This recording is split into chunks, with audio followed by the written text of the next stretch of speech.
Bien, empezamos la clase de hoy entonces. Bien, doctora, puede empezar.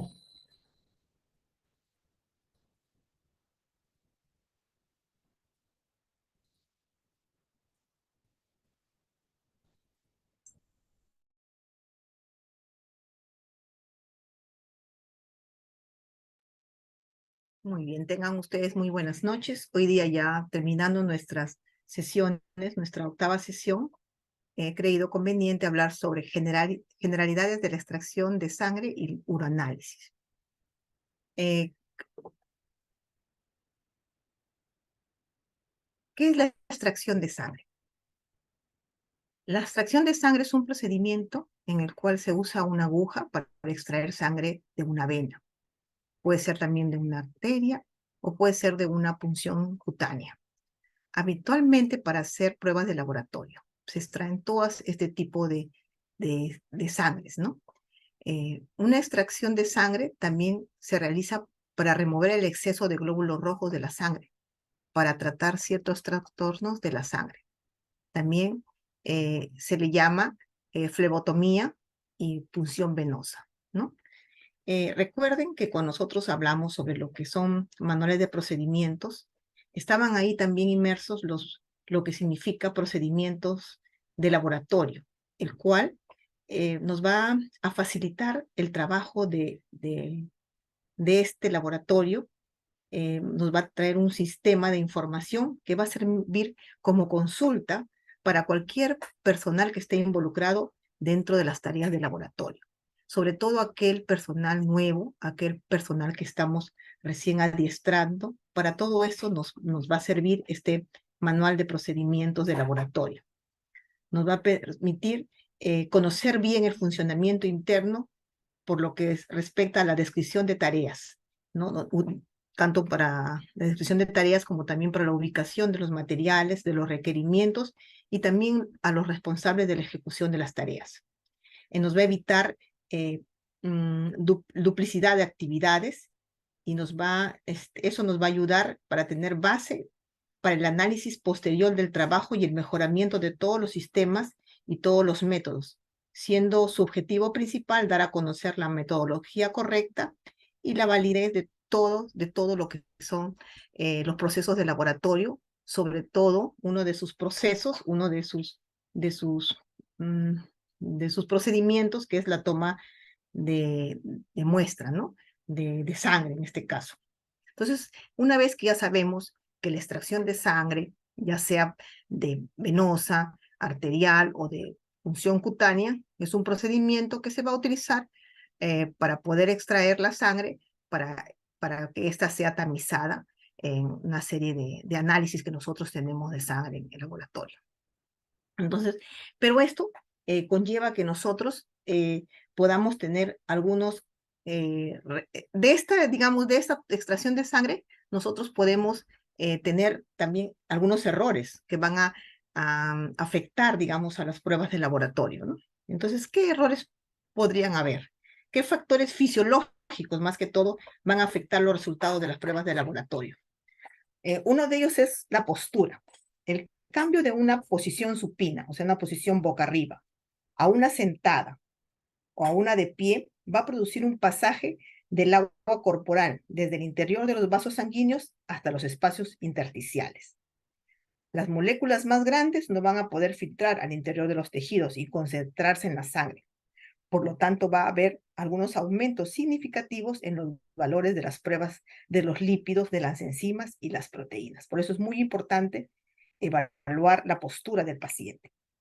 Otra cosa que puede afectar nuestros resultados, otro factor fisiológico que puede afectar nuestros resultados, es el ritmo circadiano. Los niveles de algunas hormonas, como el cortisol y la corticotropina, disminuyen en la tarde. Otros valores, como la del hierro y los eosinófilos, suelen aumentar en la tarde. Por eso es que el ritmo circadiano depende también de qué pruebas vamos a sacar. Algunas se van a ver alteradas si las sacamos en la mañana, otras en la tarde. El ejercicio. El ejercicio es otro factor fisiológico. Dicen que la actividad muscular va a elevar los valores de las pruebas de creatinina, las pruebas de proteínas, de la aspartato transaminasa, de la lactaso deshidrogenasa, porque hay algunos estudios que sugieren, que creen que el ejercicio activa la coagulación y la fibrinólisis también se va a incrementar. Va a incrementar, por tanto, también el recuento de plaquetas. El estrés, por eso también tenemos que ver cómo llega ese paciente. El estrés es una ansiedad que va a producir un aumento transitorio de leucocitos, como también del ácido base, ¿no? La dieta. La dieta es muy importante. Por eso hay algunos exámenes que requieren una dieta de 8 a 12 horas previas a la extracción de sangre. Pero, ojo, hay otros que no necesitan un ayuno, ¿no?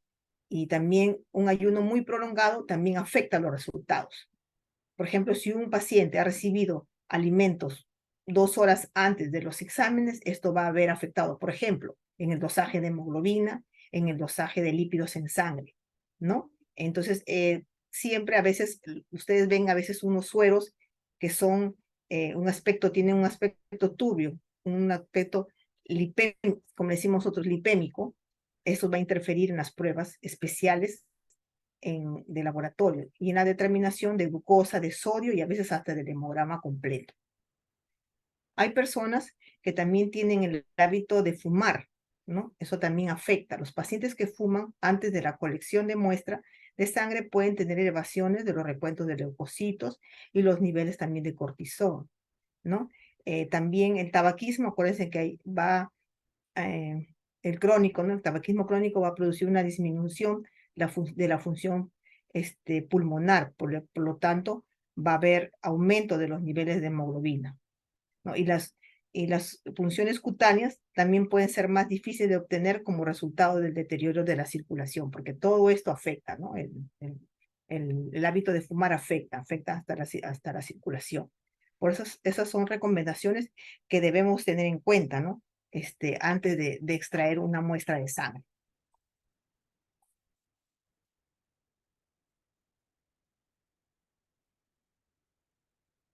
Ahora, ¿cómo vamos a obtener las muestras? Yo les había hablado de que hay 3 tipos de muestras de sangre: la arterial, la venosa y la muestra por punción cutánea. De acuerdo al examen hematológico, nosotros vamos a ver qué tipo de muestra vamos a necesitar. Por ejemplo, si en una sangre arterial, ¿para qué es muy importante? Por ejemplo, cuando hacemos los electrolitos, ¿no? Los gases arteriales necesariamente tiene que ser en sangre de tipo arterial. Las venas, ¿no? Cuando nosotros, la anatomía, en lo que es la punción venosa es muy importante. Generalmente nosotros utilizamos la vena cubital, la mediana y la cefálica. Esas son las que se prefieren para la toma de muestras de sangre.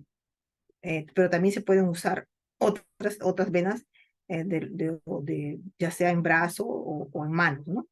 En la vena cefálica, recuerden que se encuentra en la cara lateral, en la parte radial del brazo, y la vena basílica está en la cara medial cubital, ¿no? En la parte del cúbito. Estas venas se extienden a través de la fosa antecubital y se ramifican dentro de ella, creando las grandes venas antecubitales y las proximales del brazo, ¿no? Ahí yo les he graficado para que lo vean mejor, ¿no? Donde está la vena cefálica, la mediana, que es esta, y la cubital. La arteria braquial tiene una irrigación sanguínea del antebrazo y de la mano. Se encuentra en la profundidad de la vena basílica, en la parte superior del brazo, y se bifurca en las arterias radial y cubital, de la fosa antecubital, de la región posterior del antebrazo. También en las piernas también tenemos las venas digitales dorsales y la vena safena mayor, ¿no? Y las venas, también tenemos las venas yugulares acá en el cuello, que esas ya necesitan de un experto, de un flebótomo experto, ¿no? En esas, porque hay que tener más cuidado para poder manejar ese tipo de venas. Eh,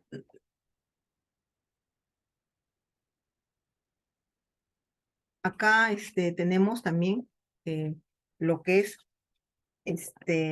lo que es la función arterial. Aquella que está oxigenada por el pulmón es el 20% del volumen total, está bombeada por el corazón y su composición es muy uniforme. ¿Por qué se dice que es el 20% del volumen total?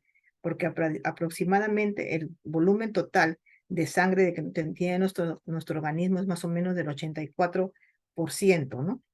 eh, perdón, el 84% está conformado por la sangre venosa del organismo, ¿no? Se encuentra en una circulación sistémica, el 16% está en el corazón y en los pulmones, y el 64%, el 13% está en las arterias y el 7% está en las arteriolas y en los capilares.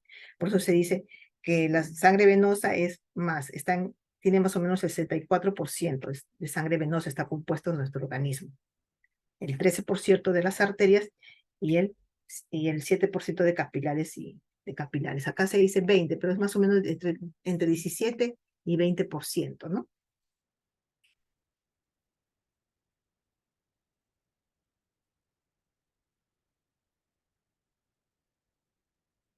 Acá estamos graficando cómo vamos a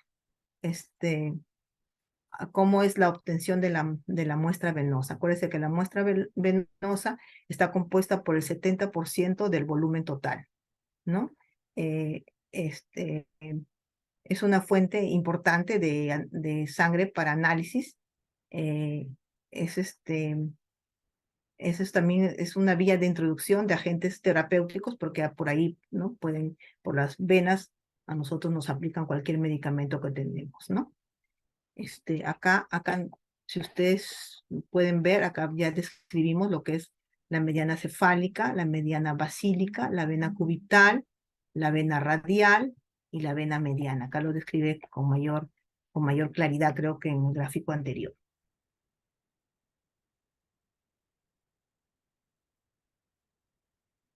Recuerden también de que nosotros tenemos que tener mucho cuidado cuando nosotros tomamos las muestras venosas, ¿no? Eh, Primeramente, acuérdense que eh, toda muestra es potencialmente infecciosa, ¿no? Puede traer algunos patógenos transmitidos por vía sanguínea, que son la hepatitis B, la hepatitis C, la hepatitis D, el VIH, la sífilis, ¿no? Que es muy importante el lavado de manos antes de cualquier toma de muestra, el uso de guantes, ¿no? Porque es un equipo protector y debe utilizarse cuando se realizan cualquier tipo de venopunciones. Y tenemos que tener mucho cuidado con los elementos cortantes, con las agujas, ¿no? Eh, con todo lo que resulta de elementos, ¿cómo se llama? Sanguíneos. Y acuérdate de todos los residuos sólidos o todos los residuos infecciosos deben colocarse en recipientes adecuados, resistentes a perforaciones, ¿no? Generalmente lo hacen ahora en cajas de cartón, que son cajas de bioseguridad. Asumir que todo material biológico que se trabaja es un material altamente peligroso, ¿no? Siempre tenemos que limpiar y desinfectar prolixiosamente su área de trabajo antes y después de realizar su tarea. Nunca debemos pipetear ni permitir que otros lo hagan. No debemos comer, ni fumar, ni guardar alimentos, ni aplicarse cosméticos en el área de trabajo. Tampoco debemos permitir que otros lo hagan. Nunca debemos pasar la lengua por las etiquetas ni colocar material en la boca. Acuérdense que todo eso está lleno de gérmenes y tenemos que cuidar nuestra boca porque es una fuente de ingreso hacia nuestro organismo. Mantener todo el servicio de laboratorio limpio y aseado y retirar siempre cualquier material que no tenga nada de relación con el trabajo, ¿no? Descontaminar siempre las superficies al finalizar de la jornada o cuando se derrame alguna sustancia potencialmente peligrosa. Mientras trabaje, evite tocarse las manos, sobre todo esas manos que están enguantadas.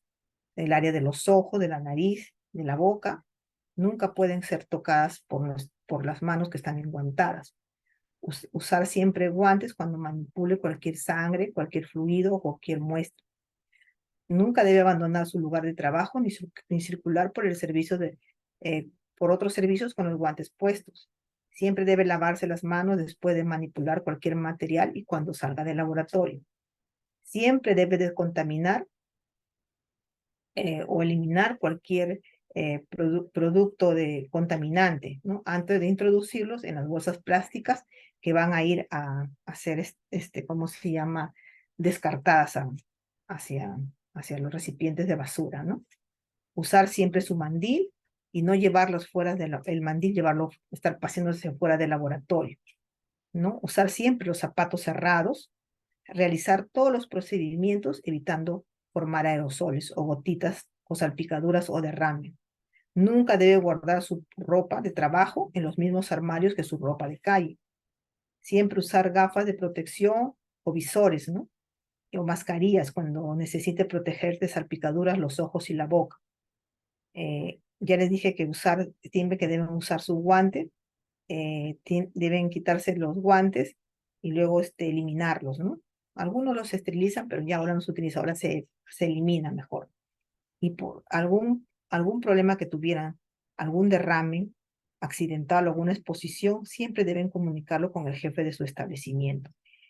Y recuerde siempre llevar su protocolo de bioseguridad escrito ante algún accidente o ante algún incidente. Y acuérdense la evaluación y la vigilancia y tratamientos médicos apropiados. Eso yo les hablé en la sesión, si no me equivoco, fue la 2 y también volví a reafirmarlo en la sesión 5, ¿no? ¿Qué es lo que teníamos que hacer ante cualquier derrame? Primeramente, teníamos que ¿cómo se llama? Cubrir, ¿no? Con una solución de lejía al 50%. Luego teníamos que inmediatamente notificar el accidente, ¿no? Para que luego vengan a ver la evaluación y la vigilancia para poder ver qué es lo que pasó y tomar las medidas adecuadas, ¿no? Entonces, nunca quedarse callados. En caso que se rompa el recipiente, ¿no? Eh, que tengamos alguna muestra, siempre hay que utilizar una solución desinfectante y dejarla actuar 15 a 30 minutos. Luego, después ya se puede proceder a su limpieza. Siempre tenemos que tener cuidado si estamos embarazadas, ¿no? Cuidados especiales con algunos microorganismos, sobre todo con el virus de la rubiola, ¿no? Colocar las jeringas usadas en un recipiente imperforable, o sea, que no pueda hacerse huecos. Nunca intentar tapar o doblar, ni doblar las agujas, ni intentarlas tapar las agujas, nunca. Hay que descartarlas tal y como, ¿no? Y tiene que sellar siempre los recipientes de bioseguridad y las muestras no deben, digamos, no llegarlo a llenar del todo, ¿no? Simplemente cuando esté a 3/4 lo sellamos y lo eliminamos, ¿no? Según cómo es el tratamiento de sus muestras, ¿no? Según también, acuerda que les dije que teníamos que ver de acuerdo al nivel que tenemos de nuestro establecimiento de salud donde trabajamos, ¿no? De acuerdo al nivel que se da el tratamiento a las muestras.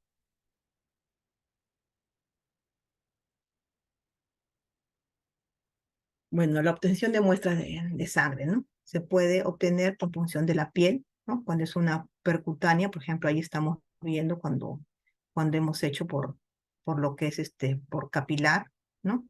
El capilar, acuérdense que mm, es del 7 al 10% del volumen total de sangre.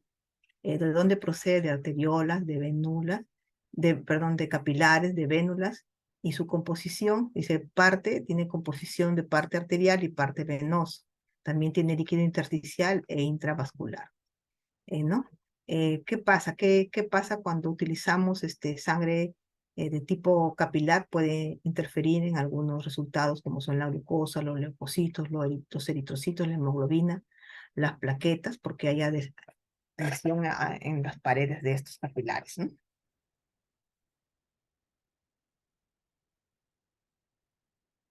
Acuérdese ¿cómo se llama? Em, En la punción venosa, ¿cómo vamos a trabajar, no? En la punción venosa es que vamos a desinfectar prolijosamente la zona, vamos a aplicar el torniquete a unos 4 centímetros sobre el sitio de punción, vamos a fijar bien la vena con los dedos, sobre y debajo del sitio de punción, vamos a penetrar con la aguja en la piel con un ángulo de 15 grados y con el bisel hacia arriba, ¿no? Ese es más o menos cómo se va a hacer la punción venosa, ¿no? El paciente tiene que pedirle que esté relajado, tienen que identificar bien sus tubos, tienen que informar al paciente sobre el procedimiento, tienen que preparar todo el material necesario, ¿no? Cuando esté el paciente ahí sentado, cuando lo tengan ahí con el torniquete, van a corretear y van a estar buscando su material, que les falta el algodón, que dónde está el alcohol, ¿no?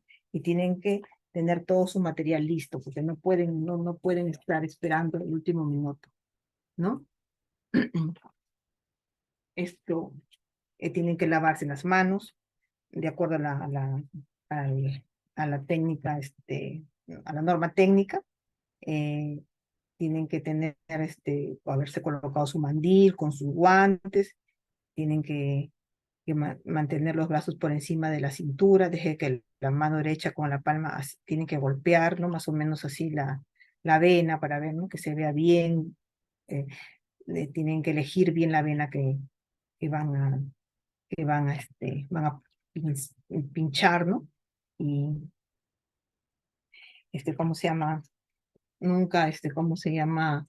Este, Nunca tiene que usted hacer de que, por ejemplo, que el paciente sienta nervios, ¿no? Siempre tiene que darle seguridad, por eso tiene que hablarle, preguntarle si alguna vez se ha desmayado, si alguna vez ha sentido alguna reacción después de haberle tomado la muestra, ¿no? ¿No? Porque algunos de frente van y pinchan, eso no puede ser, tienen que ir despacio, tienen que, ¿cómo se llama? Hablarle al paciente. Acuérdense que están hablando, están tratando con personas, ¿no? No están tratando con robots, entonces esas son cosas, ¿no? Está bien que estemos apurados, está bien que siempre tengamos la presión de que ya rápido tenemos que empezar, pero no. Yo pienso de que todo tiene su momento, su lugar, así que tienen que ir preparando al paciente, porque de pronto pinchan y se desmaya por ahí el paciente. ¿Qué pasaría si a ver pacientes que empiezan a vomitar? Y sobre el vómito no le vas a empezar a sacar la muestra, tienes que esperar, ¿cómo se llama? Tenerlo ahí un rato y después ya procedes a sacar la muestra. Porque pueden haber complicaciones en la recolección de la sangre. Por ejemplo, hay pacientes que pueden presentar una equimosis, una contunción. Esta complicación es bastante común cuando se obtienen muestras de sangre y se produce por la pérdida de una cantidad pequeña de líquido alrededor del tejido. Entonces, esto nosotros, ¿cómo lo podemos prevenir? Aplicando la presión directa en el sitio de la punción, de la venopunción. Y en lugar de tener el brazo flexionado, ¿no? Porque decimos, sacamos la muestra y lo flexionamos, pero si vemos que se está formando una equimosis, ahí mismo hacemos presión fuerte en el sitio de la venopunción y con eso nosotros vamos a ayudar. Hay pacientes que se desmayan, le da el síncope, como se dice. Entonces, eso también es bien común, es la segunda complicación común. Entonces, ¿qué podemos hacer? Si el paciente comienza a desmayarse, el flebotomista debe quitar la aguja de inmediato, debe hacerle que baje un poco la cabeza y aplicarle compresas frías en la parte superior del cuello.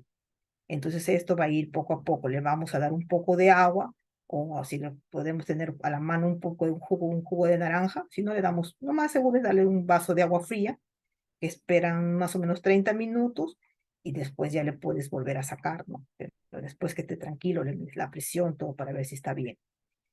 ¿Qué pasa cuando hay un hematoma? La pérdida de una cantidad grande de líquido alrededor del sitio de punción puede causar una tumefacción del área, ¿no? Y genera un hematoma. Si observa eso, ¿qué va a hacer usted? Debe quitar de inmediato la aguja y si es preciso aplicar presión también en el sitio durante unos 2 o 3 minutos y hasta que pase. ¿Y qué pasa? ¿Qué es común? ¿Qué es lo más común cuando hay hematoma? Que la aguja atraviese toda la vena, que el bisel de la aguja penetre en forma parcial nada más y no aplicar la suficiente presión después de la venopunción. Eso hace que se pueda adquirir un hematoma. Otra complicación es la falla en la extracción de la sangre, también otra complicación que puede hacer al momento de la recolección de la sangre. Petequias, también puede presentarse petequias, que son pequeñas manchas rojas que indican la presencia de cantidades escasas de sangre en el epitelio cutáneo. Las petequias pueden indicar un problema de coagulación y enseguida debemos que esto nos puede alertar cuando estamos sacando la muestra y empiezan a presentarse las petequias, nos alertan que puede haber una posibilidad de sangrado prolongado. Por eso todas esas cosas nosotros tenemos que cuidar. Un edema, que es una tumefacción causada por la acumulación anormal de líquido en el espacio intercelular de los tejidos. A eso nosotros le denominamos edema.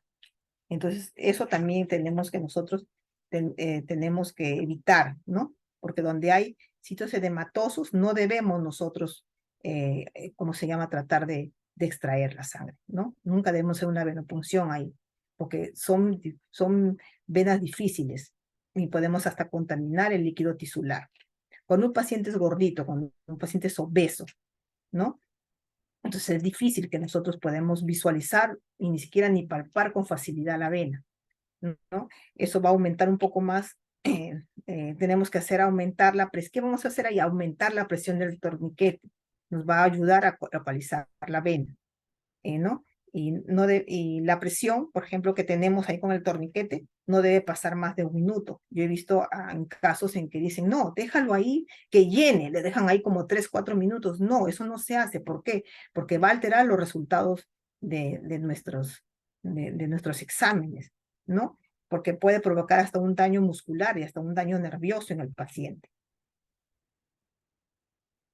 Por ejemplo, si el paciente ha estado en un tratamiento endovenoso y vamos a trabajar el mismo brazo, pues no debemos trabajar el mismo brazo, debemos buscar el brazo opuesto. Y si no hay alternativa, también el otro brazo también ha tenido un catéter, debemos extraer por debajo del sitio donde le han estado colocando su tratamiento endovenoso, donde ha estado el catéter, ¿no? Y debemos, ¿cómo se llama? Debemos descartar, eso es importante, eso que me olvidaba, debemos descartar 5 mililitros de sangre que vamos a extraer, los 5 primeros mililitros lo descartamos, porque eso nos dice el ENCLC, nos dice que debemos descartar 5 mililitros. ¿Por qué? Porque esa sangre ya está contaminada. Y después ya vamos a, ¿cómo se llama?, obtener. Después de los 5 mililitros ya obtenemos la sangre para nuestro examen. Y eso lo debemos anotar en nuestra solicitud de muestra, ¿no? Y inclusive en los resultados debemos anotar para que el médico sepa, ¿no?, que ese paciente ha estado con un tratamiento intravenoso y que puede haber alguna variación en los resultados. Si es que hubiera alguna variación, él ya lo sabe. ¿Para qué? Para que vuelva a mandar otra solicitud de análisis que lo requiere, ¿no? También puede haber una hemoconcentración. En las hemoconcentración es en la concentración de moléculas de analitos grandes en la sangre. Y esto se da por resultado porque ha habido algún cambio en el balance hídrico del paciente. Entonces, también puede ser puede ser también, por ejemplo, cuando nosotros lo dejamos mucho tiempo con el torniquete en el brazo del paciente, también podemos ahí haber una hemoconcentración. Por eso que se recomienda que no más de 1 minuto, máximo 2, no debe estar el paciente. No, 1 minuto nada más. 2 no, 2 es lo máximo, ya que podemos tenerlo ahí, ¿no? Después, si es que por A o B, por ejemplo, ¿no?, le hemos puesto el torniquete y nosotros somos despistados y nos hemos olvidado de traer el alcohol o qué sé yo, nos hemos olvidado algún material y nos hemos demorado más de 1 minuto. Entonces, ¿qué debemos hacer? Debemos quitarlo, el torniquete, esperar 3 minutos y volverlo nuevamente a colocar para poder hacer la punción. No después de 3 minutos vamos a hacer la punción. Eso no se hace. Yo he escuchado a muchos laboratoristas que dicen, hay que llenar la vena, porque no se ve, hay que llenarla, tenemos ahí 3 minutos, 4 minutos. No, eso no, altera totalmente los resultados y podemos hacer una hemoconcentración, podemos ocasionar cualquier problema al paciente. Así que ya saben, eso no se puede hacer, ¿no? Después también Nunca se debe trabajar con venas quemadas, con venas dañadas, con venas con cicatrices o venas ocluidas. Estas condiciones deben evitarse porque no permiten que la sangre fluya libremente. Puede ocasionar cualquier dificultad a la hora de obtener la muestra, puede haber cualquier obstrucción.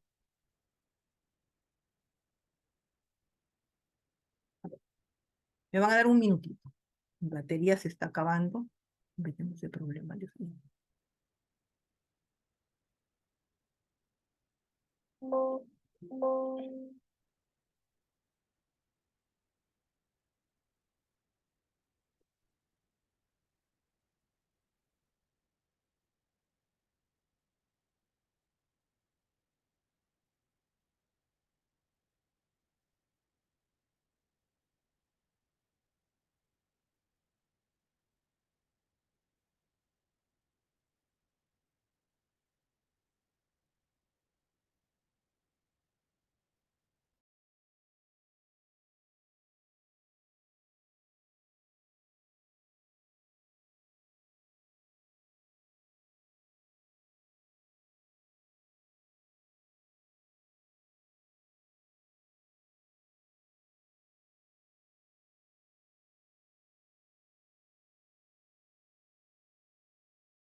Ya, discúlpenme, por favor. Entonces les decía de que esas cosas tenemos que tener mucho cuidado a la hora de tomar la muestra, que parecen cosas simples, pero que no, va a afectar a los resultados del paciente. Cuando un paciente, por ejemplo, puede sufrir también de convulsiones o temblores, hay pacientes que se han convulsionado en el momento que estamos haciendo la punción. Si se produce eso, inmediatamente nosotros debemos retirar la aguja, ¿no? Y debemos garantizar la seguridad del paciente, ¿no? Evitando cualquier objeto donde se pueda lesionar, ¿no? Y llamar inmediatamente al médico o a la enfermera para que nos apoye. ¿Qué pasa cuando un paciente vomita o se ahoga? Si el paciente comienza a vomitar, dice que la cabeza nosotros la debemos colocar, posicionar de modo que no se vaya a aspirar durante los vómitos, ¿no? Y impedir que el sujeto se golpee también la cabeza, porque puede pasar eso, sobre todo cuando está convulsionando. Paciente por eso es que le digo que ustedes antes, desen sea un minutito para conversar con el paciente antes de empezar a sacar la muestra, porque también pacientes que pueden ser alérgicos a algunas sustancias asépticas, ¿no? Cuando estamos desinfectando, podemos tener alguna reacción alérgica, ¿no? Sobre todo en la piel, ¿no? Pueden ser alérgicos al alcohol o otra sustancia, ¿no? O también puede ser al esparadrapo, ¿no? Entonces, eso va a hacer que se ponga todo rojo, su piel todo y se asuste, ¿no? Puede haber hasta un sangrado, ¿no? Un sangrado y todas esas cosas nosotros tenemos que prever antes de poder empezar a sacar una, una muestra. Por ejemplo, cuando sacamos una muestra por punción cutánea, que generalmente se le saca a los recién nacidos, a los pacientes pediátricos, a los menorcitos, a los niñitos, o adultos quemados, o antecedentes trombóticos, ¿no? Porque para ellos es especialmente para los pacientes geriátricos, ¿no? Con venas frágiles, ¿no? Entonces, ahí tenemos que tener mucho cuidado también, ¿no? Acuérdense que también las muestras capilares pueden generar algunos resultados ligeramente diferentes, ¿no? Por ejemplo, el valor de la glucosa, el valor del hematocrito también varía. Por eso es que a veces hay diferencias entre cuando sacamos un resultado con un glucómetro, cuando hacemos con una glucosa, ¿cómo se llama? Analítica, ¿no? Entonces, esas cosas tenemos que nosotros ver, hay variación, pero esas variaciones nosotros tenemos que manejarlas de acuerdo a donde cuál muestra estamos sacando, ¿no? Se recomienda tener los siguientes pasos cuando nosotros vamos a hacer alguna punción, ¿no? Alguna muestra de punción cutánea, ¿no? Obtener y examinar el formulario de solicitud, eso es en todo. Organizar el equipo y los insumos, ¿no? Observar al paciente, ¿no? Identificar al paciente, ¿no? Que sea el paciente, vaya a ser que en la solicitud hay un nombre y el paciente que tengas es otro, ¿no? Eh, colocarse los guantes, primeramente lavarse las manos bien, ¿no? Religiosamente, luego colocarse los guantes, seleccionar bien el sitio de la punción, puede ser el pulprejo del dedo, puede ser el talón, el lóbulo de la oreja, ¿no? Vamos a frotar, haciendo pequeños frotes, como vamos entibiando la zona, para que pueda fluir el flujo sanguíneo, pueda darse más, ¿no? Eso más o menos 2 minutos, va a limpiar la zona de punción, ya puede ser con alcohol al 70%, dejar secar al aire, no va a estar usted de ahí inmediatamente, toma la muestra, no deja que seque al aire, y después va a punzar con la lanceta estéril, ¿no? Desechable, más o menos que la profundidad no exceda de 2 milímetros. ¿Y por qué? ¿Por qué no pueden exceder? Porque puede haber riesgos de lesión ósea o alguna infección, por ejemplo, una osteomielitis, ¿no?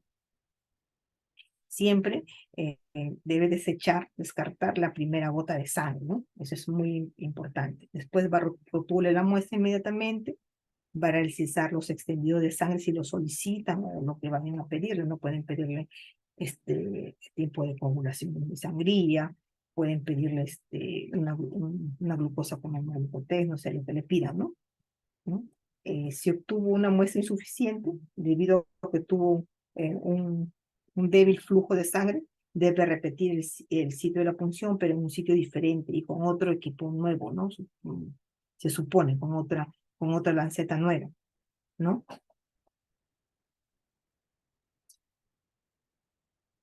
Luego ya que vaya, una vez que tenga ya todo listo, va a descartar todo lo que ha utilizado, ¿no? Otro material biopeligroso, y va a entregar las muestras rotuladas, ¿no? Las va a llevar al laboratorio para sus exámenes, ¿no? Eso es con respecto a todo lo que es la función cutánea, ¿no? La función cutánea capilar.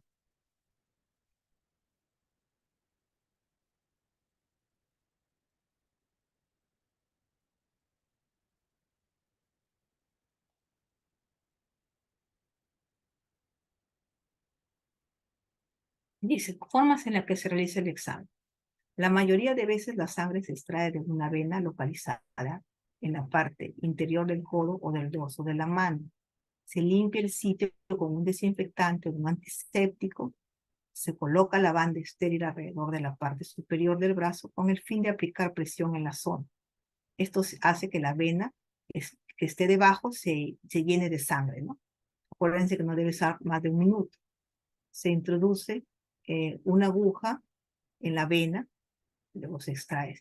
Se coge la sangre en un frasco hermético o un tubo adherido a la aguja. Ahora se utilizan los tubos al vacío, ¿no? La banda elástica se retira del brazo, se saca la aguja y el sitio se cubre con un vendaje para detener el sangrado. En bebés o en niños pequeños se puede utilizar un instrumento puntiagudo llamado lanceta para punzar la piel y hacerla sangrar. La sangre se recoge en un portaobjetos o en una tira reactiva. Se puede colocar un vendaje sobre la zona si hay algún sangrado, ¿no? Eso es lo que nos dice. Acuérdense siempre verificar si es el paciente o no, ¿no?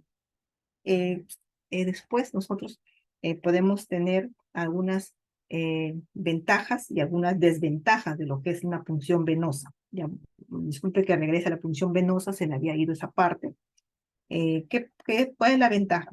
Que nosotros vamos a obtener cantidad suficiente de sangre para múltiples pruebas, ¿no? Las alicuotas del plasma y el suero se pueden congelar, es menos traumática hacer una punción venosa, ahí se presenta menos hemorragia, y hay menos compromiso de la vialidad de los tejidos. ¿Cuál es una desventaja de una punción venosa? La desventaja es que puede haber un éxtasis venoso, una muestra inapropiada, puede haber hemoconcentración, lo que les había dicho, ¿no? Antes. Puede ser que haya componentes inestables, ¿no? Y para examinársele rápidamente, ¿no? Eso no es muy apropiado. No debe obtenerse con lo que les había dicho, que cuando un paciente estaba con un tratamiento endovenoso, no debe, no, es una desventaja sacar una punción venosa. También es difícil en niños, en obesos y en pacientes que sufren de desmayos. Eso es un poco difícil en lo que es una punción venosa. Eso es uno de los inconvenientes que nosotros tenemos. Para lo que es, ¿cómo se llama acá? ¿Qué recomendaciones nosotros debemos tener para una punción venosa? Tenemos que tener un apoyo en caso de una persona que sufre algún desmayo, evitar, evitar inyección de aire en la vena, ¿no? No puede haber entrado nada de aire. Si vamos a sacarlo con jeringa, no debe haber aire, ¿no? Evitar extracción en extremidades con venoclisis, lo que les decía, donde ha habido transfusión de sangre tampoco, donde ha habido una fístula arteriovenosa tampoco, donde hay una cirugía de mama tampoco. Realizar punción debajo de la misma, si es que hay un tratamiento, debe poner debajo, donde se le ha estado colocando el tratamiento.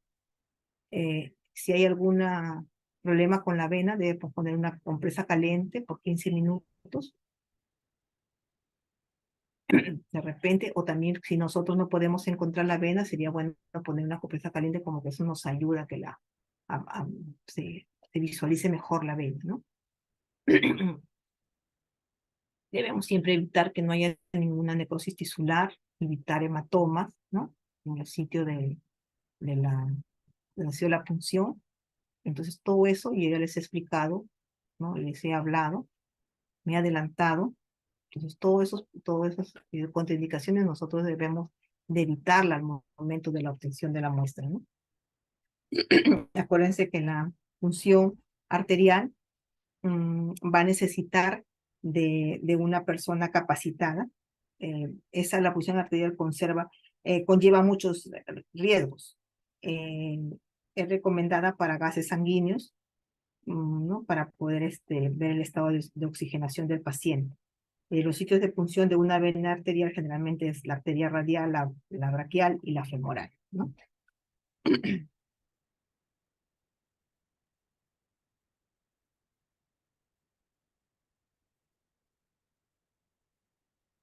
La punción arterial, selección y anestesia, se tiene que anestesiar el sitio de punción, tiene que hacerse la jeringa con un émbolo que tiene anticoagulante. Para realizar la prueba, primero tiene que palpar la arteria, limpiar prodigiosamente. Si limpiamos bastante el sitio donde vamos a trabajar con sangre venosa, con sangre arterial, es mucho más difícil poder, ¿no? Le debe situar el dedo sobre la arteria y la punción del bisel de la aguja tiene que estar hacia arriba y la punción tiene que ser debajo, tiene que colocar el dedo, ¿no? Para poder extraer, ¿no? Con la sangre arterial, ¿no? ¿Cuál es la ventaja de trabajar con punción arterial? La ventaja es que no necesita grandes cantidades, con pequeñas cantidades podemos trabajar, ideal para estudio de gases sanguíneos. Y la desventaja, que es una punción difícil de realizar, pueden aparecer hematomas, puede haber inclusive una pequeña hemorragia, puede haber espasmos arteriales por defecto de la circulación y el paciente puede tener mucho dolor, ardor, sensación punzante y hasta puede tener calambres, ¿no? Por eso es bastante fastidioso trabajar con este tipo de punción.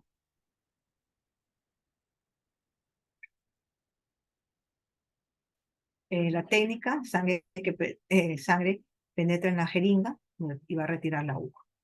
Coloca la torunda en el sitio de punción, va a aplicar una presión por 5 minutos. Acá sí tenemos que aplicar la presión fuerte, por 5 minutos, para que no se puedan formar los hematomas, ¿no? La muestra expulsa burbujas de aire, va a expulsar las burbujas de aire, va a extraer la aguja de jeringa, va a taparla. Ahí se trabaja con jeringa. Tapar jeringa con un dispositivo especial, va a mezclar con anticoagulantes, con rotación entre las manos, y se envía inmediatamente al laboratorio, pero con hielo. Con hielo se trabaja.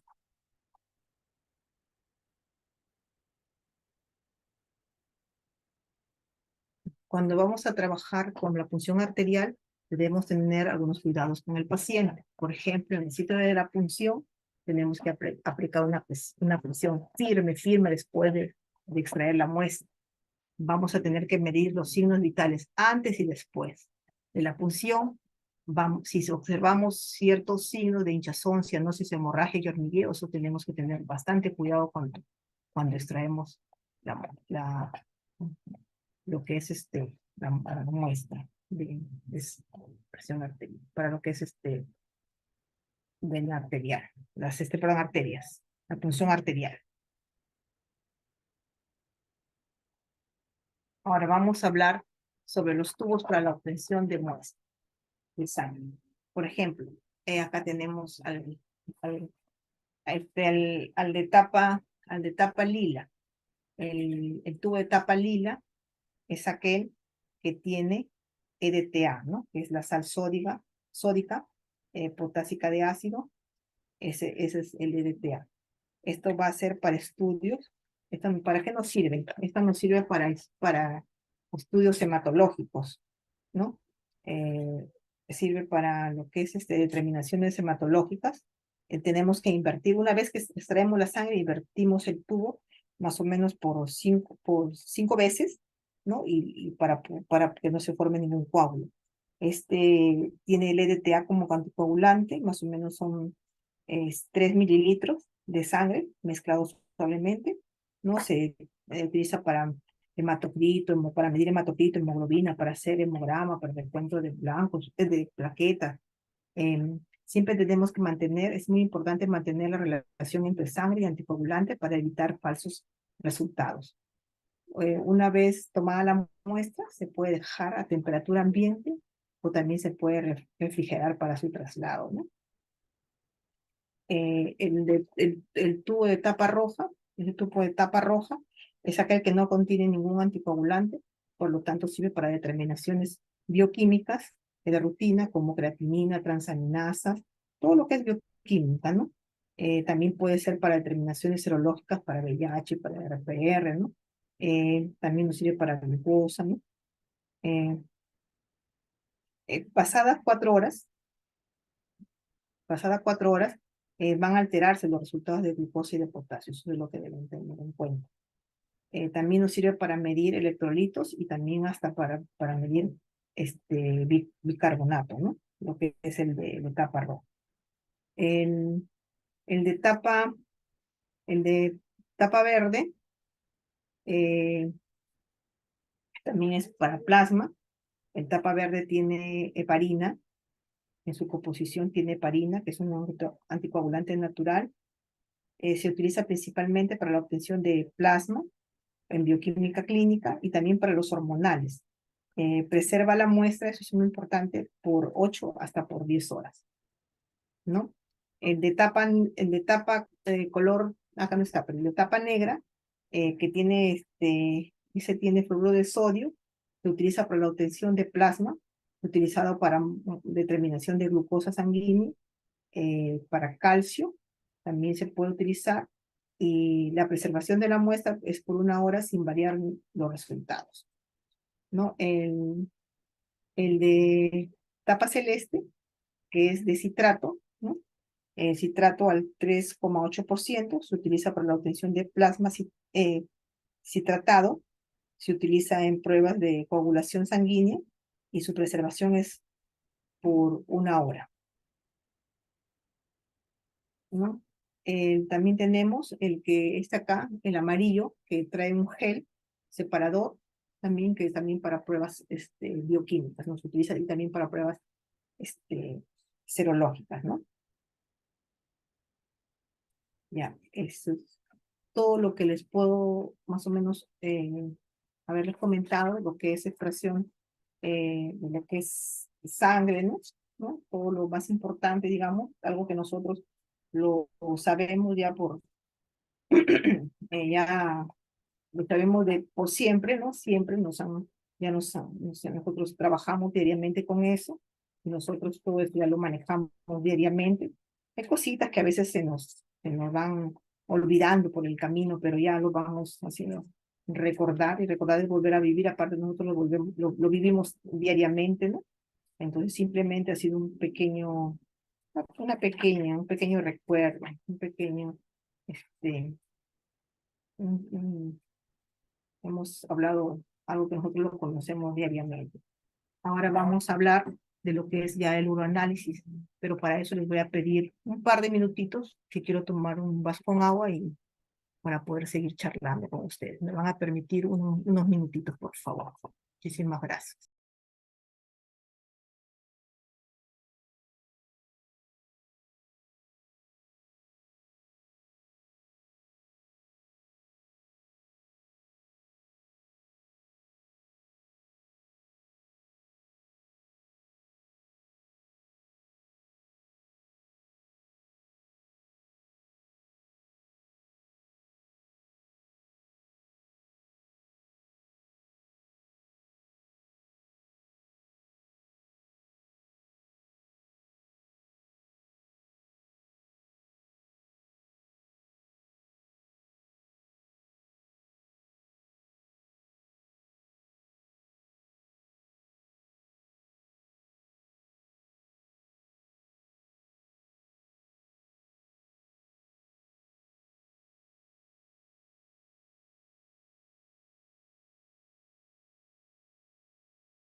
Muchas gracias por haberme dado un par de minutos. Ahora vamos a ver lo que es la orina. ¿Qué es la orina? La orina no es más que un filtrado, un ultrafiltrado del plasma, a través del cual el riñón va a excretar sus desechos tóxicos generados por el metabolismo celular. La estructura de un examen de orina es así, ¿no? Las generalidades, que son todo su aspecto físico, ¿no? Que es el aspecto, el color, el olor, la densidad, el pH. En la parte de lo que es el examen químico, vamos a nosotros encontrar lo que son el, el, el dosaje de lo que es las proteínas, la glucosa, la acetona, la presencia de bilirrubina, posiblemente los bilinógenos, los nitritos, y en el examen microscópico, que vamos a encontrar acá las células epiteliales, ¿no? Los cilindros, los cristales, los eritrocitos, los leucocitos, las bacterias. Eso está compuesto más o menos la estructura de un examen de orina, ¿no?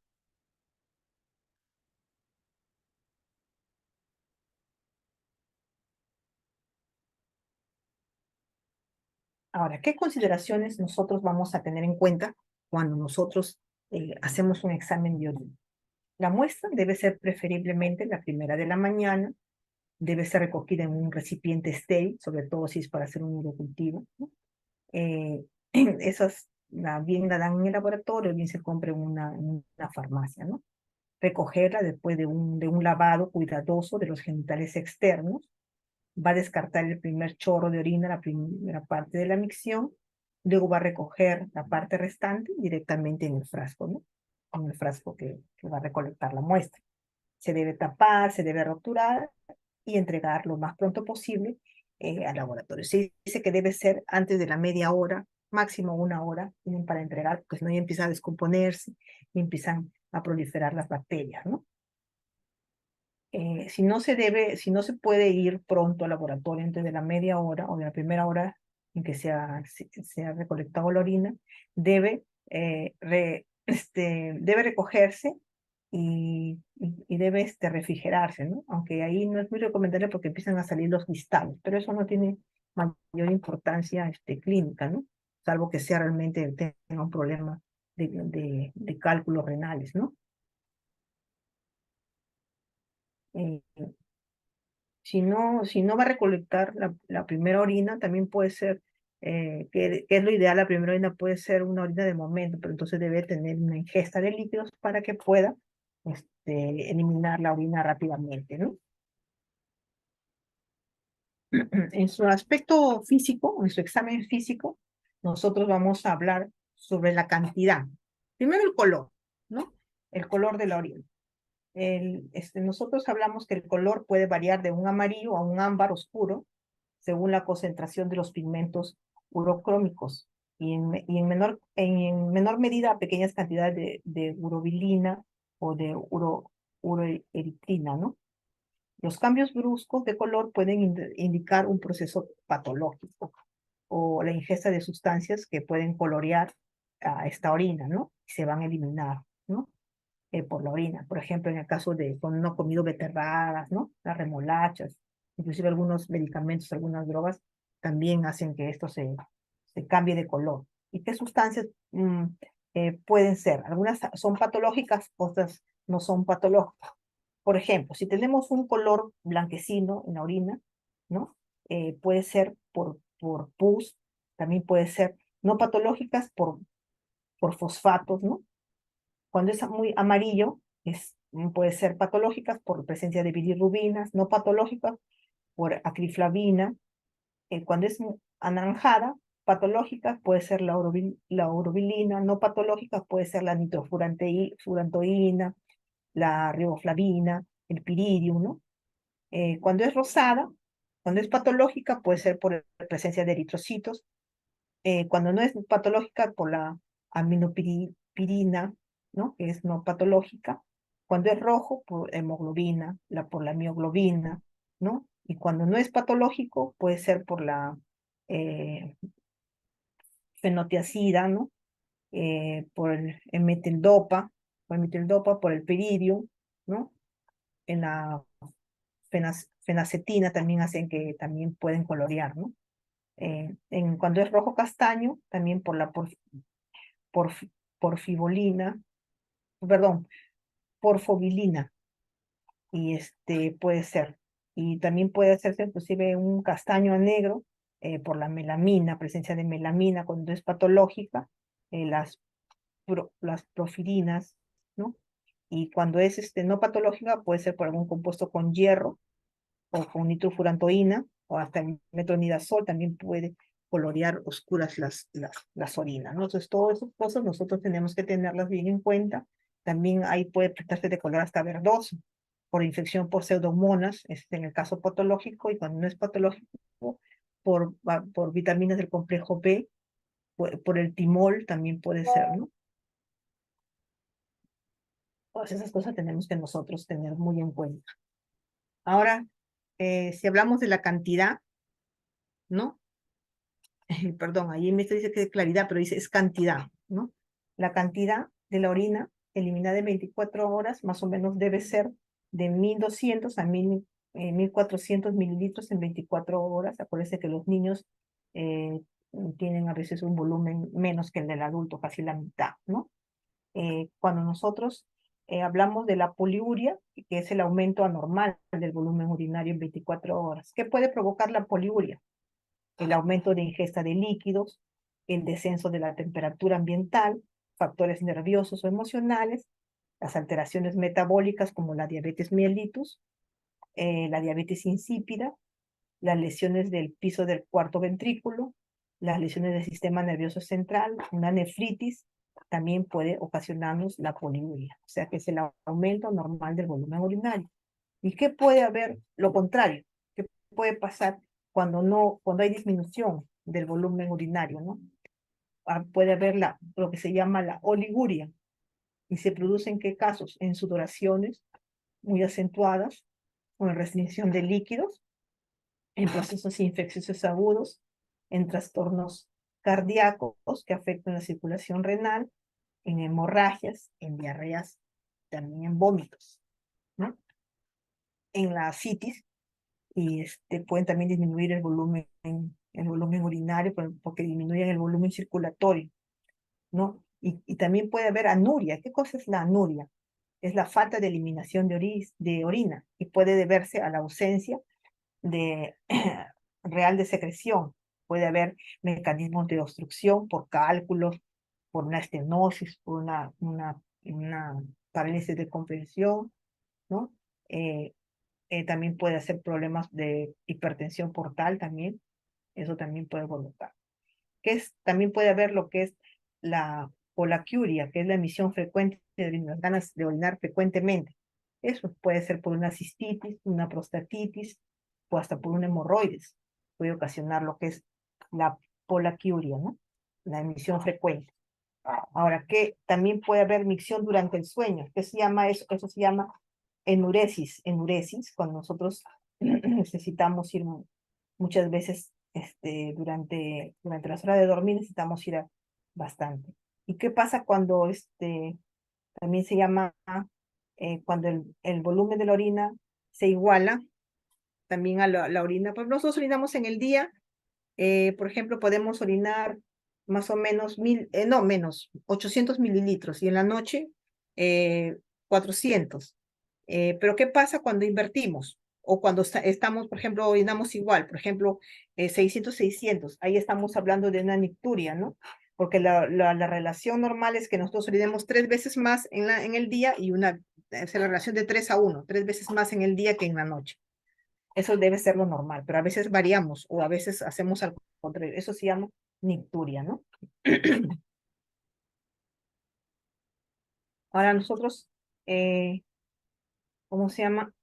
Hablamos también de lo que es el aspecto de la orina. El aspecto de la orina, me salté antes de hablar de eso.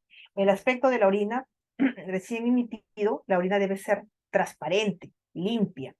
La aparición de una turbidez suele ser normal, pero en la primera orina de la mañana, porque estamos concentrados, está cargada nuestra orina, como está concentrada de sales. Y puede haber algunos cristales, eso es normal. Pero, pero la turbidez que continúa durante todo el día es porque hay un proceso patológico de base. Esto sí tenemos que investigar. Puede haber una infección de vías urinarias, ¿no? Ejemplo, ¿qué puede causar que se altere, digamos, el aspecto de nuestra orina? Que puede cambiar. Por ejemplo, ¿cuándo es turbio? ¿Qué es la causa? Por ejemplo, cuando hay fosfatos, cuando hay uratos, cuando hay leucocitos, cuando hay hematías, cuando hay bacterias, cuando hay mucina, cuando hay pus con contaminación fecal, cuando hay filuria, cuando hay lipuria, ¿no? Entonces, todas esas cosas, ¿no? Eso nos puede dar. Ahora, el olor. ¿Cómo es el olor de nuestra orina? ¿Cómo debe ser? El olor de la orina es característico, ¿no? No es desagradable, pero es un olor característico de que es orina. La orina también puede ser anormales por algunos alimentos, por el ajo, por el espárrago. Cuando una persona come mucho ajo, puede ser más fuerte el olor, ¿no? Igual cuando come espárrago. Entonces, pero ¿qué pasa cuando ya el olor trae alguna patología? Nos indican alguna patología. Por ejemplo, dicen que el olor de la orina de un diabético es medio frutal, ¿no? Cuando es un olor medio picante es por la contaminación con bacterias. Cuando se dice que el olor Dice que hay hasta olores de como manteca, ¿no? O pescado rancio, ¿no? También existe, también puede haber presencia de amoníaco, dice, ¿no? Todas esas cosas alteran, ¿cómo se llama? El olor de nuestra orina. ¿No? Ahora, ya hemos hablado de lo que es la cantidad, hemos hablado de lo que es el olor, hemos hablado de lo que es el aspecto, ¿no? Ya hemos hablado casi de todo. Nos faltaba hablar de lo que es la densidad. La densidad más o menos se dice que la densidad debe ser más o menos entre 1005 a 1015 máximo, ¿no? ¿No? Ya cuando hay algún proceso, ya porque eso le vuelve menos denso o más denso la orina. Hay algo patológico puede ser. Dice que los resultados de los aspectos físicos del análisis de la orina pueden utilizarse para confirmar datos de los aspectos químicos o microscópicos de este análisis, ¿no? Las descripciones habituales son amarillos pálidos, como les decías, amarillos oscuros, ámbar. El color amarillo de la orina está causado por la presencia de un pigmento que se llama tuchum, denominado ucrónomo en 1864. Ese es el que le da el color amarillo a la orina. El color anormal de la orina, cuando es incoloro, debido a la poliuria, puede ser por diabetes insípido, diabetes mellitus o una ingesta excesiva de agua, lo que les comentaba. Cuando es amarillo oscuro, cuando la orina es muy concentrada, cuando es rojo puede contener hemoglobina, mioglobina, anilinas, ¿no? Eso es lo que yo también ya les había comentado. Cuando es verde, por infección de pseudomonas, cuando es ámbar porque contiene bilirrubina, cuando es rosado o café puede ser por eritrocitos, cuando es negro puede contener metronidazol, melanina, metildopa, ¿no? También ya lo habíamos comentado. La orina recién remitida, normal, puede ser limpia, en especial si es una muestra limpia de chorro medio o chorro intermedio. Ya también lo habíamos conversado. La turbidez no patológica, la presencia de células epiteliales escamosas y de moco, en especial de muestras de mujeres, puede dar un aspecto brumoso, pero normal a la orina, ¿no? La densidad se considera normal entre 1015 a 1025, ¿no? Se utiliza para medir esta densidad un refractómetro o también las muy usadas tiras químicas reactivas se utilizan para saber la cantidad de solutos que contiene la orina. Acá está el famoso refractómetro y acá están nuestras famosas tiras de orina, que es lo con la que trabajamos actualmente.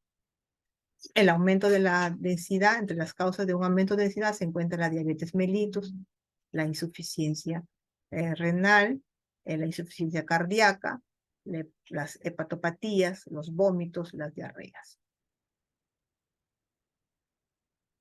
El olor de la orina, subgéneres, amoniacal por infección urinarias por bacterias, generalmente las que hacen ureasa positiva, el alcohol por intoxicación por etanol, si es dulce, las cetonurias, ayuno prolongado, también diabetes, fecaloides, si hay alguna fístula vesículo-intestinal, ¿no? Ahora vamos a hablar de lo que es el aspecto químico de lo que es la orina, ¿no? Ahora se está utilizando las ciras reactivas, ¿no? Hay algunos también, hay unos analizadores, ahora que ya hay los Clinitec, analizadores de orina, pero nosotros estamos utilizando, ¿no? Lo que es las tiras reactivas de orina, ¿no?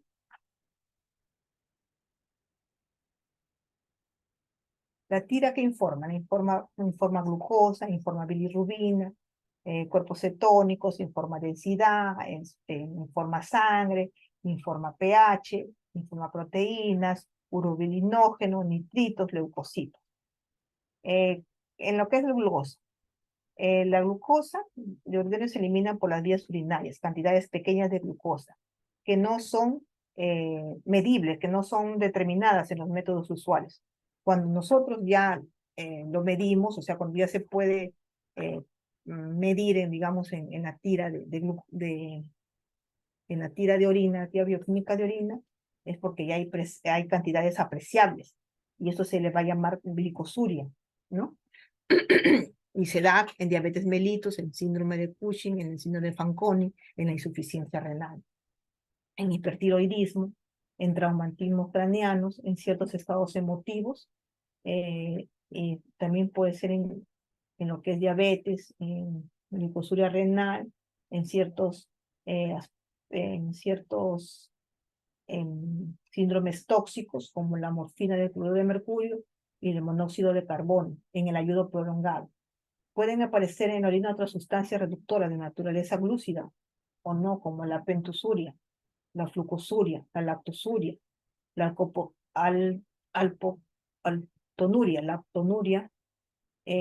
Entonces, algunas sustancias también como el hipoclorito de sodio y el agua oxigenada también pueden dar falsos positivos, ¿no? En lo que es, ¿cómo se llama? La medición de lo que es la glucosa, ¿no?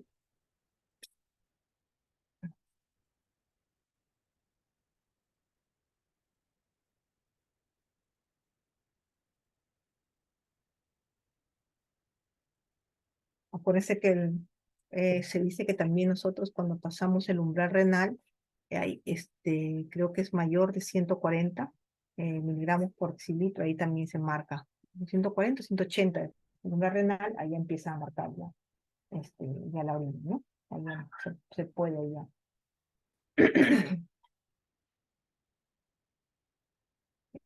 ¿Cuándo es cuando también marca la que es la bilirrubina? La bilirrubina. La bilirrubina se encuentra en la orina en estado en un cromogeno y le confiere a la orina un color anaranjado más o menos intenso según la cantidad que puedan llegar a este color. Más o menos debe ser menor de 0,2 miligramos por decilitro, ¿no?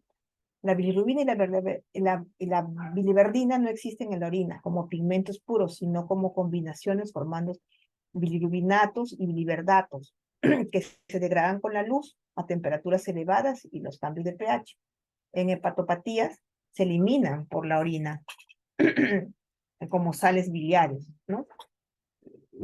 Normalmente la bilirrubina no se detecta en la orina, incluso por los métodos más sensibles. Eh, Cuando hay pequeñas cantidades, si sean trazas de bilirrubina, son suficientes para que el médico inicie una investigación.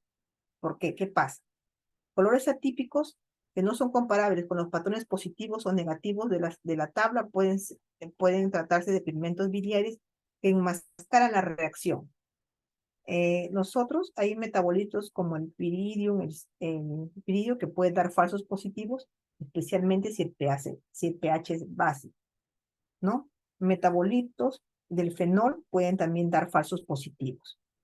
Concentraciones de ácido ascórbico mayores de 20 miligramos por decilitro pueden causar también falsos negativos. Eso es con respecto a lo que es la bilirrubina. Positivo va a dar en ictericias obstructivas, en daño hepático y un cáncer hepático o cáncer de los conductos biliares, ¿no? En lo que es cetonas, se denominan cuerpos cetónicos. Y estos pertenecen a un grupo de 3 componentes que son el ácido acetilacético, el ácido beta hidroxibutrílico y la acetona. Los cuerpos cetónicos aparecen en excesos en sangre y en orina cuando el metabolismo hepático de las grasas se acelera, ya sea por carencia del glúcido como la inanición, o también por exceso de grasa en la alimentación, por alteraciones de la regulación enzimáticas como la diabetes. Ahí aparecen los cuerpos cetónicos. En la orina normal sí contiene cuerpos cetónicos, pero en muy pequeñas cantidades, que no son detectables por métodos comunes, ¿no? Se observa cetonuria en diabetes, ¿no? Descompensada, en diabetes avanzada, cuando ya contiene lesiones renales, ¿no? Hay cetonuria en los vómitos, en los niños y en otros vómitos graves, en la eclampsia, en las pacientes que sufren eclampsia también, eh, en el hiperinsulinismo también va a aparecer, en procesos febriles prolongados también, en ciertos trastornos gastrointestinales también puede aparecer. También puede aparecer en ayunos prolongados y en procesos que comprometen la nutrición también. Y también dice que también pueden sufrir, cuando también nosotros sufrimos de cáncer gástrico, también pueden aparecer, ¿no?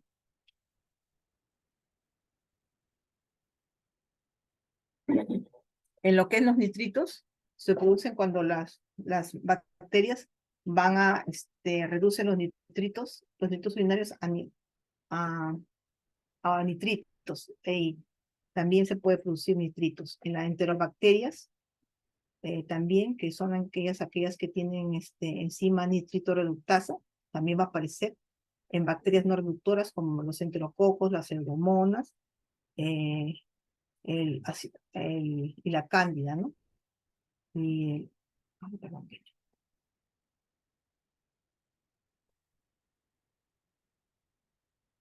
eh, las tasa leucocitaria cuando dan debe ser negativa. ¿Cuándo lo vamos a detectar? Mm, Cuando, cuando se detecta leucocitos lisados e intactos, junto con la prueba de nitrito, junto con el examen microscópico, ahí vamos a ver que hay esterasa leucocitaria, ¿no? Ahí la vamos a encontrar.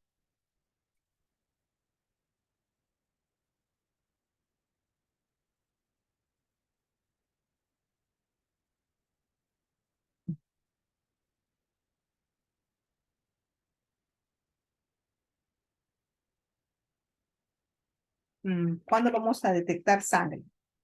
¿No? La sangre se puede, cuando ya es trazas, ya empiezan a preocupar, ¿no? Hay que hacer una valoración clínica para ver qué pasa. El desarrollo de unos puntitos verdes que denotan la presencia de eritrocitos en, en la tira reactiva indica ya la necesidad de una investigación profunda, ¿no? La sangre suele encontrarse en la orina durante los periodos menstruales de la mujer. Ojo, también por eso es que hay que, cuando nosotros tomamos la muestra y preguntamos si la mujer está menstruando, ¿no? Eso es algo que debe ser.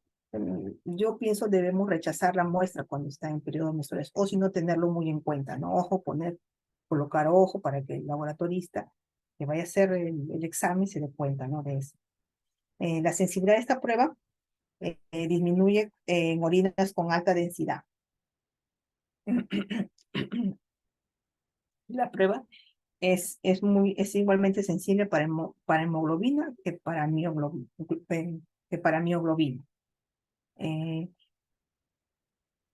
También el hipoclorito también puede dar falsos positivos para lo que es sangre, ¿no?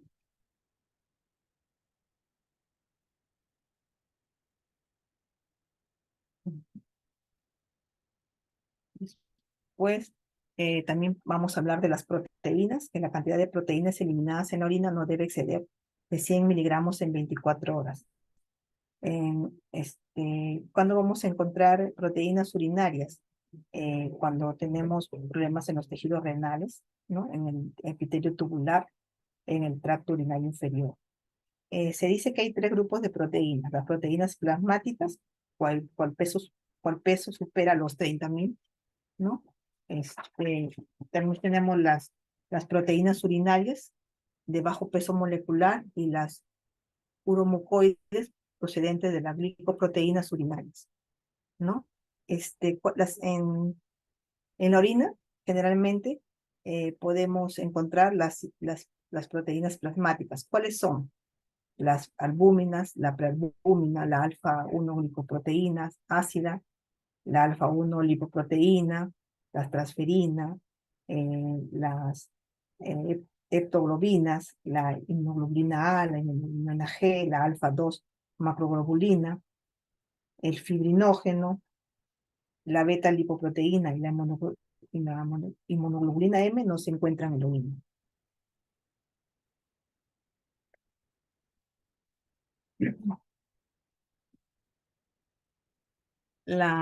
cuando tenemos proteinuria patológica, es un signo de lesión renal. Es una incapacidad del glomérulo o un trastorno tubular, ¿no?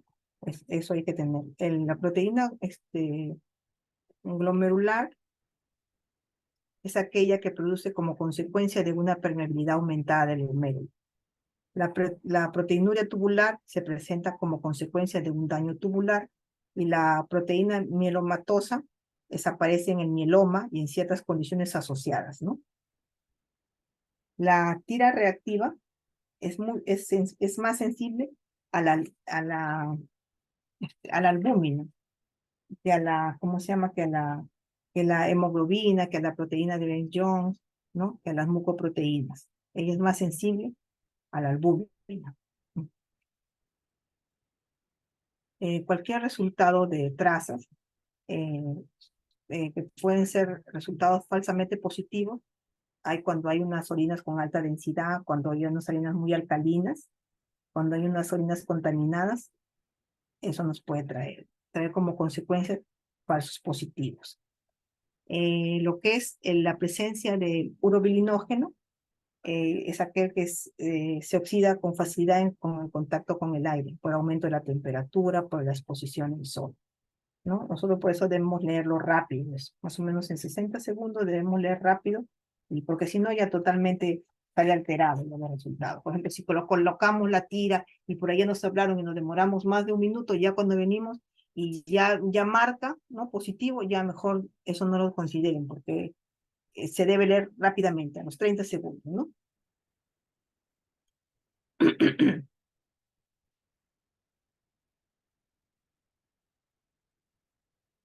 Puede ser, también se dice que la tira va, cuando no está bien conservada, también puede dar falsos positivos. Por ejemplo, dice que su temperatura óptima es de más o menos 20 grados centígrados, máximo 26 grados centígrados, ¿no? En medio ambiente, ¿no?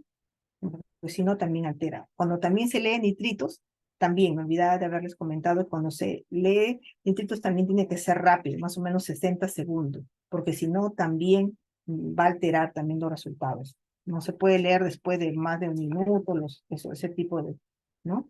De resultados. Ahora, una vez que ya hemos terminado, vamos a hablar sobre el sedimento urinario. En el sedimento urinario, ¿qué pasa? ¿Qué vamos a encontrar? Vamos a encontrar cilindros, vamos a encontrar las células epiteliales, vamos a encontrar leucocitos, vamos a encontrar hematíes, vamos a encontrar bacterias, ¿no? Todo lo que vamos a encontrar en... A ver. Lo primero que vamos a... ¿Qué criterios ustedes creen que van a... Antes de pasar a esto, yo quisiera hablarles algo. ¿Qué criterios de rechazo ustedes tienen cuando, por ejemplo, ¿cómo se llama? Han trabajado con orina? ¿Por qué las podrían rechazar? La pueden rechazar porque no hay un volumen inadecuado, cuando se cree que ha estado contaminada con heces, ¿no? Esas cosas nosotros tenemos que tenerlas muy en cuenta, ¿no? Cuando el frasco no es el ideal, ¿no? Esas cosas ya nos hacen que nosotros inmediatamente rechacemos. Rechacemos las, la muestra, ¿no? Ya no nos da ¿cómo se llama? Confiabilidad, digamos, para poder trabajar esas muestras, ¿no?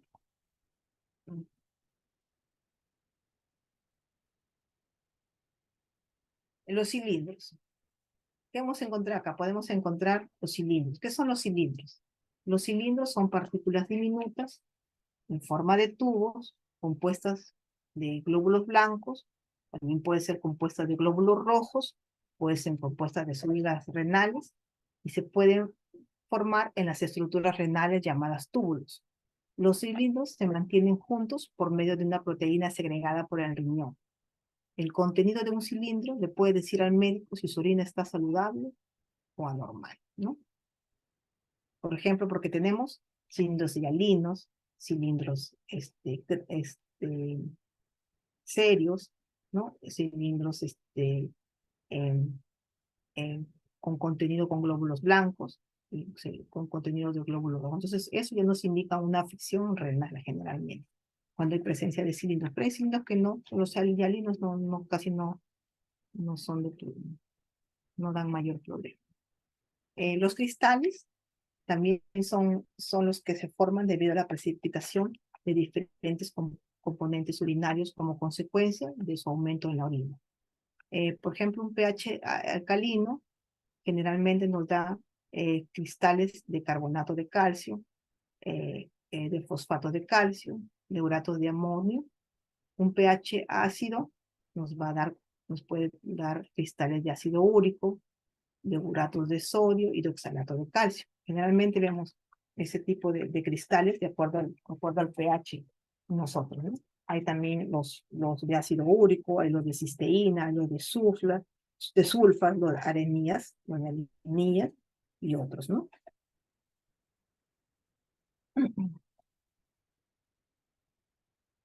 Las células.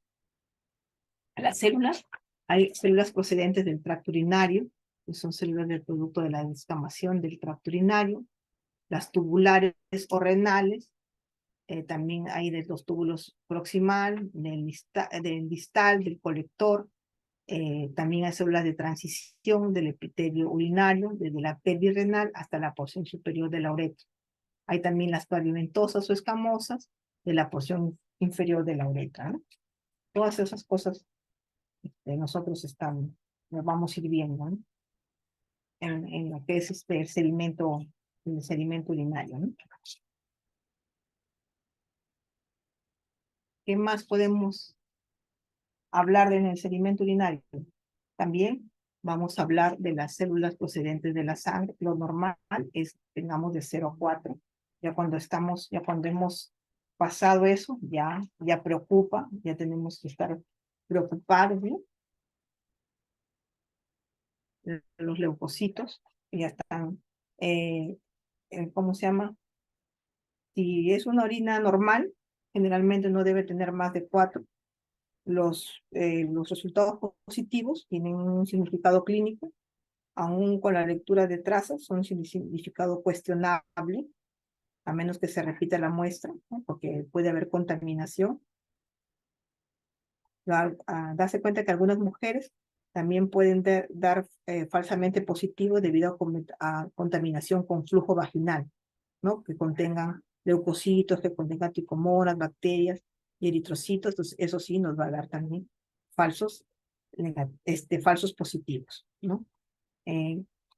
Cuando un paciente es diabético también suele tener bastantes problemas de esa índole, ¿no? Generalmente nosotros debemos, ¿cómo se llama? Combinar, ¿no? Con la prueba de nitrito, ¿no? Si es nitrito positivo, entonces generalmente sí se trata de bacteria. También tenemos una piura estéril, lo que es tuberculosis, uretritis, tumores de vejiga o uso de corticosteroides, ¿no? Células procedentes de la sangre, como son los eritrocitos, que nos dan, ¿cómo se llama? La presencia de hematuria. Lo normal es que tengamos de 0 a 3 eritrocitos por campo. Cuando hay falsos positivos, cuando hay periodo menstrual, cuando hay posparto, cuando hay restos de detergente, o sea, del hipoclorito, cuando hay presencia de la peroxidasa microbiana, ¿no? Y disminuye también la sensibilidad cuando hay orinas en alta densidad o cuando hay orinas con proteinuria alta.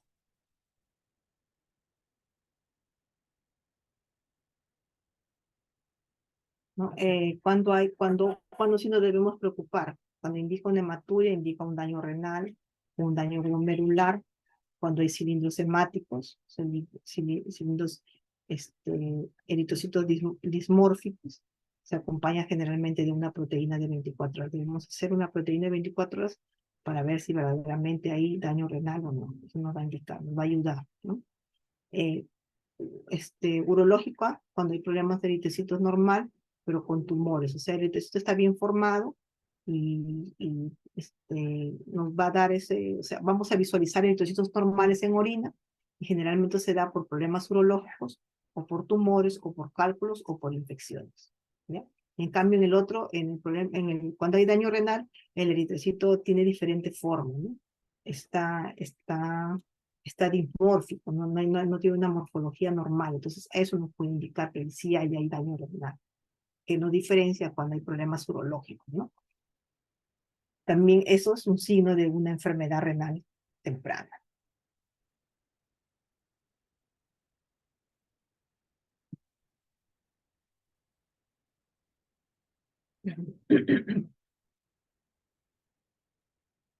Eh, Cuando hablaba del pH de la orina, acuérdense que el pH de la orina también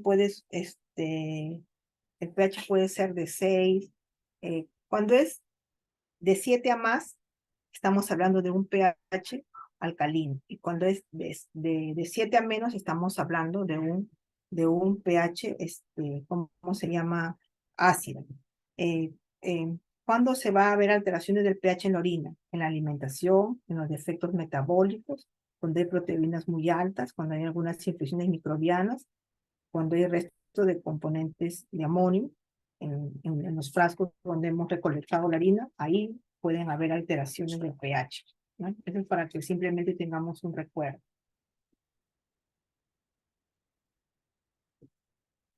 De otra cosa podemos hablar a nivel de lo que es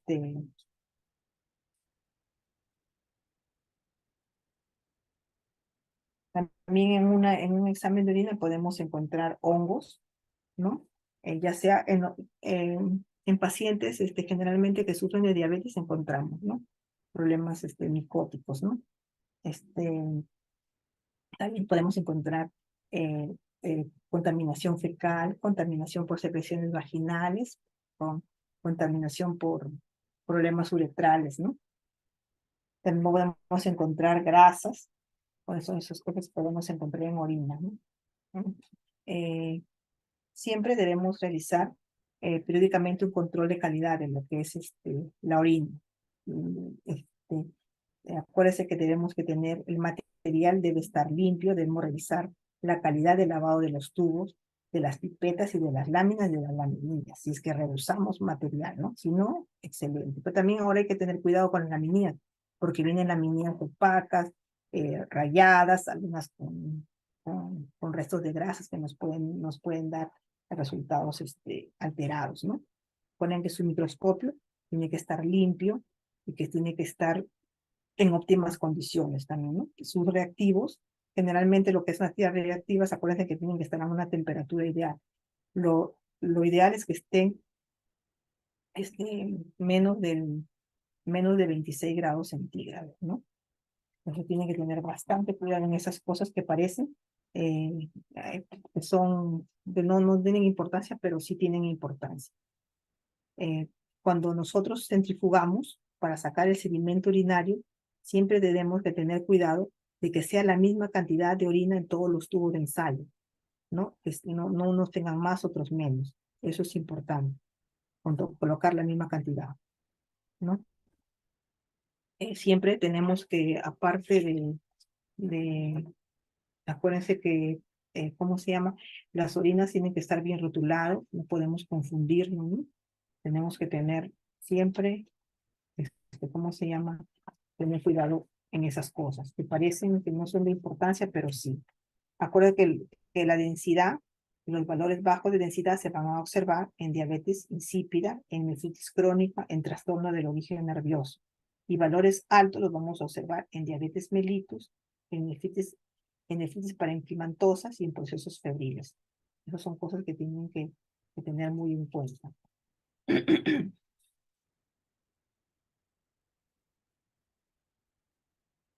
Creo que he corrido. ¿Cómo se llama? También, algo que me voy olvidando ya comentarles para ir terminando. Debes haberles hablado de todo.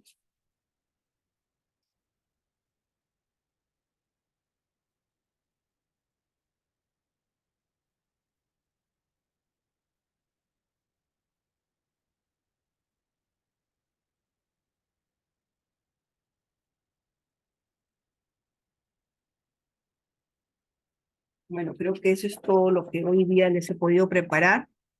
Yo les agradezco mucho eh, por la deferencia que me han dado. Agradezco mucho a todos.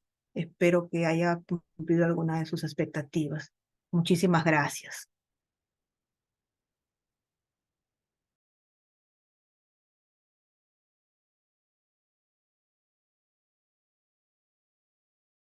Tengan ustedes muy buenas noches. Hasta luego.